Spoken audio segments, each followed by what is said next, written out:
جب پکڑ ہوئی، ابھی زمین پہ نہیں آئے، ابھی جنت میں ہی ہے، لیکن پکڑ ہو گئی ہے.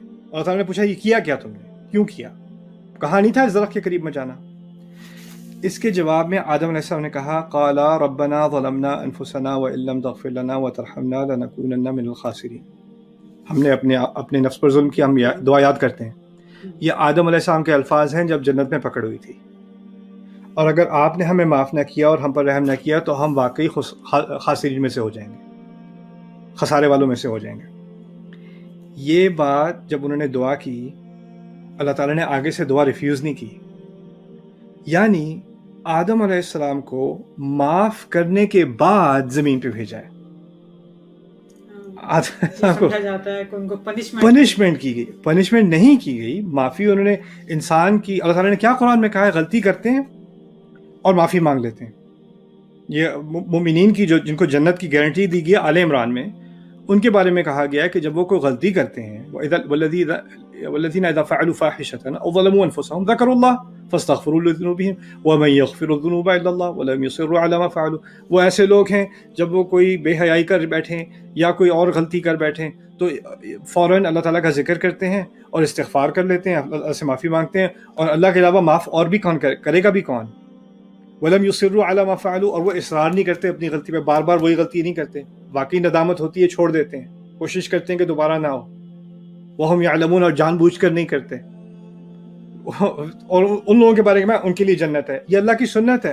تو اللہ نے شروع میں جب آدم علیہ السلام نے فوراً استغفار کر لی، اور اتنی پاورفل استغفار ہے کہ ہم اب تک اس کو پڑھتے ہیں، تو یہ آپ امیجن نہیں کر سکتے، قبول نہیں کر سکتے کہ اللہ تعالیٰ نے یہ استغفار قبول نہیں کی، بلکہ کی. لیکن قبول کرنے کے بعد اب کہا اب تو امتحان کے لیے تیار ہو. یعنی انسان کو زمین پر سزا کے طور پہ نہیں بھیجا گیا، ہمیں یہاں عذاب چکھنے کے لیے نہیں بھیجا، یہ پہلے سے تھا. کرسچنز نے اس کو یہ کیا ہے کہ ہم زمین پر سزا کے طور پہ بھیجے گئے ہیں. ان کے ہاں ہے کہ ہم پیدائشی، ہم پر ایک لعنت ہے. آدم علیہ السلام کی غلطی کی لعنت ہم پر آئی ہوئی ہے، ہم کرسڈ ہیں. Man is born in sin. وہ کہتے ہیں کہ وہ گناہ میں پیدا ہوا ہے. اسلام الٹی بات کرتا ہے اس سے. اسلام نے بات واضح کر دی آ کر. یہ جو خرافت انہوں نے انٹروڈیوس کی تھی، اللہ تعالیٰ نے اس کو دوبارہ صاف کر دیا. کہا نہیں، انسان فطرت پر پیدا ہوتا ہے، یعنی جنت کے لیے تیار پیدا ہوتا ہے ہر بچہ، اور پھر بعد میں وہ غلط راستے کی طرف چلا جائے تو چلا جائے. تو اس پورے ٹیسٹ کو پہلے سے ہی ہم قبول کر چکے ہیں.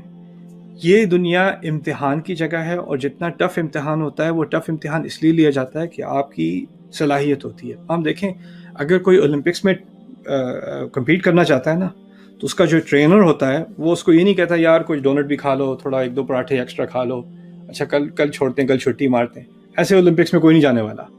اس کی 10-10 12-12 16-16 گھنٹے ٹریننگ ہونی ہے، اس کے ہر میل پہ پکڑ ہونی ہے، اس کی ہر انجری کو دیکھا جائے گا، اس کو پش کیا جائے گا. اگر وہ اس کا ریکارڈ 10 سیکنڈ ہے تو اس کو کہے گا آپ کل 9 تک کرنا ہے تمہیں، ٹھیک ہے نا. اور جتنی ٹریننگ تکلیف دہ ہوتی ہے کہ نہیں، بہت تکلیف دہ ہوتی ہے. لیکن ٹریننگ جو ٹرینر ہے، اب یہ کہیں کہ ٹرینر کو جس کی ٹریننگ کی جا رہی ہے اس سے نفرت ہے، دیکھو کتنا ظلم ڈھا رہا ہے بیچارے پہ. لیکن اگر ٹرینی سمجھ رہا ہے، جس کی ٹریننگ کی جا رہی ہے سمجھ رہا ہے کہ مجھے یہ ٹریننگ کیوں دی جا رہی ہے، تو اس کو اپنے ٹرینر سے شدید محبت ہے کہ اس کے بغیر میں یہ کامیابی کبھی حاصل کر ہی نہ سکوں. ٹرینر کو پتہ ہے ابھی تم اس مقام تک نہیں پہنچے، لیکن اس ٹریننگ کے ذریعے تم پہنچ جاؤ گے. مجھے تمہارا پوٹینشیل معلوم ہے. اللہ تعالیٰ کو کسی مخلوق سے زیادہ ہمارا رب ہے. اللہ تعالیٰ کو میرا پوٹینشیل معلوم ہے، آپ کا پوٹینشیل معلوم ہے. اس پوٹینشیل کو سامنے رکھتے ہوئے اللہ تعالیٰ نے ہمیں یہ زندگی دی ہے، اس کی مشکلیں دی ہیں، اس کی اداسیاں دی ہیں، اس کی خوشیاں دی ہیں، اس کی موقع دیے ہیں، اس کی مصیبتیں دی ہیں، وہ سب دی ہیں ہمارا پوٹینشیل دیکھتے ہوئے، کہ اس کے بغیر نہیں رہتا ہمارا رب. تو یہ اصل بات ہے جو اس سوال کا جواب ہے کہ آدم علیہ السلام کو اسی ٹریننگ کے ساتھ اور ان کی ایکسٹینشن کے ساتھ ہم تمام انسانیت کو اسی ٹریننگ کے ساتھ یہاں بھیجا گیا تھا. اسی لیے قرآن میں یہ ہیلنگ ہے. اگر انسان اس پہ غور کر لے کہ یہ بات شروع کہاں سے ہوئی تھی اور میں کس فیملی کا حصہ ہوں، آدم علیہ السلام کی اولاد ہوں، ان کے ساتھ جو امتحان، ان کو جس امتحان کے لیے تیار کیا گیا تھا وہی امتحان ابھی بھی چل رہا ہے. ابلیس وہی ہے، وہ بھی یہی چاہتا ہے. اور آپ سب سے درخواست ہے میری کہ آپ خود سے سورۃ الاعراف کا مطالعہ کریں اور غور سے کریں، اور اس میں آگے دیکھیں. جب یہ آدم سے بات ہو گئی، پھر اللہ تعالیٰ نے مجھ سے اور آپ سے خطاب کیا.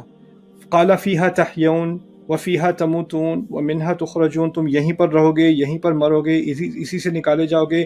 آدم کی اولاد، تمہیں لباس دیا جا رہا ہے جو تمہاری جسموں کو ڈھکے گا اور تمہیں خوبصورت بنائے گا، لیکن تقویٰ کا لباس اس سے بہتر ہے. یہ اللہ تعالیٰ کی آیات میں سے ہیں. پھر کہا آدم کی اولاد، شیطان تمہیں فتنے میں نہ ڈال دے جس طرح اس نے تمہارے والدین کو جنت سے نکلوایا. جنت سے کیسے؟ یعنی وہ جو ٹریننگ فیل کی اسی نے کی نا. اب آدم کی اولاد کو کہا جا رہا ہے دیکھو تمہارے والدین کے ساتھ ہو چکا نا، اس سے سیکھ لو. وہ تو ٹیمپریری تھا، یہ پرماننٹ ہو جائے گا اگر اس دفعہ جیت گیا تو. پھر اس کے بعد انہو وَإِذَا فَعَلُوا فَاحِشَةً قَالُوا وَجَدْنَا عَلَيْهَا آبَاءَنَا. یہ مزے کی چیز ہے. اب اللہ تعالیٰ کہتے ہیں کہ کیا افسوس ہے کہ انسانیت اب کس مقام تک گر گئی ہے کہ جب وہ بےہودہ حرکتیں کرتے ہیں تو کہتے ہیں نہیں تو یہ تو ہمارے آباء و اجداد کرتے تھے. کہنے کا مقصد یہ ہے تم اپنے اصل باپ کو اور اصل جد کو بھول گئے. تمہیں اپنے پردادا یاد ہیں یا فلانا کلچر یاد ہے، ان کا بھی کوئی باپ تھا، ان کا بھی کوئی باپ تھا، ان کا بھی کوئی باپ تھا، اور سب سے آگے جا کے آدم علیہ السلام تھے. اس باپ کو تو تم بھول گئے. تمہیں اپنے پردادا کا کلچر یاد ہے، یا اپنا ہندو کلچر یاد ہے، یا اپنا ٹرائبل کلچر یاد ہے، اور جس باپ سے جس والد سے تمہاری نسل نکلی ہے انسانیت کی، اس کو تم بھول گئے. پھر کہتے ہو غلط حرکتیں کر کے کہتے ہو نہیں یہ ہمارا کلچر ہے، ہمارے آباء و اجداد ایسے ہی کرتے تھے. واللہ امرنا بہا.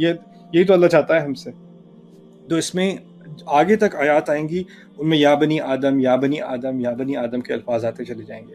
کیوں؟ کیونکہ اب ٹیسٹ دکھا دیا، اس کے بعد اب ہمیں جو سیکھنا ہے اس کی طرف ہمیں نصیحت دی جا رہی ہے.